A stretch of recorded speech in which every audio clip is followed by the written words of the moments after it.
بسم اللہ الرحمن الرحیم۔ السلام علیکم ناظرین، پیش خدمت ہے نبی صلی اللہ علیہ وسلم کی ولادت باسعادت کے چند واقعات۔ نبی صلی اللہ علیہ وسلم کی ولادت سے قبل ان کی والدہ کا خواب۔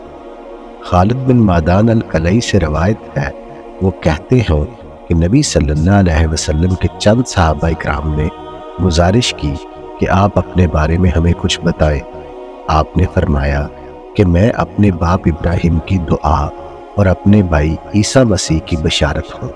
میں جب ماں کے پیٹ میں تھا تو انہوں نے یہ خواب دیکھا کہ ان سے ایک تیز روشنی نمودار ہوئی ہے جس سے شام کے محلات تک چمک۔ نبی صلی اللہ علیہ وسلم کی ولادت باسعادت کا سال۔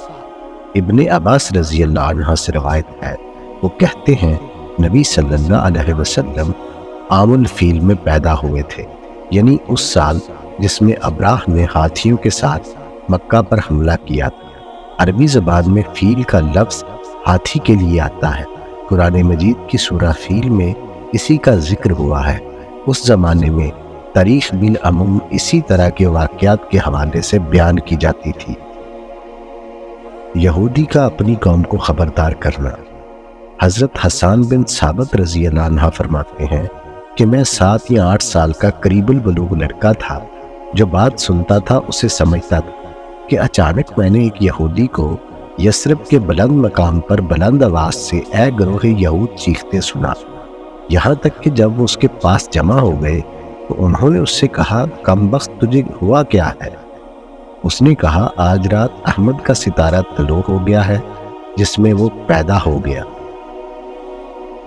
نبی صلی اللہ علیہ وسلم کی ولادت باسعادت۔ حضرت جناب محمد رسول اللہ صلی اللہ علیہ وسلم کی ولادت باسعادت ہوئی تو آپ کے دادا جناب عبد المطلب کو اطلاع کی گئی کہ آپ کے گھر لڑکا پیدا ہوا ہے، آئیے اور اس کو دیکھیے۔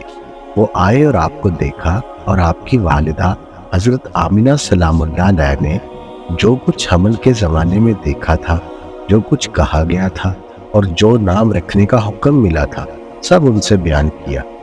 عبد المطلب نے آپ کو گود میں اٹھا لیا اور کعبۃ اللہ میں گئے، وہاں اللہ تعالیٰ سے دعا کی اور اس کی عطا پر اس کا شکر ادا کیا۔ پھر آپ کو آپ کی والدہ کے پاس لے گئے اور آپ کو والدہ کے حوالے کیا۔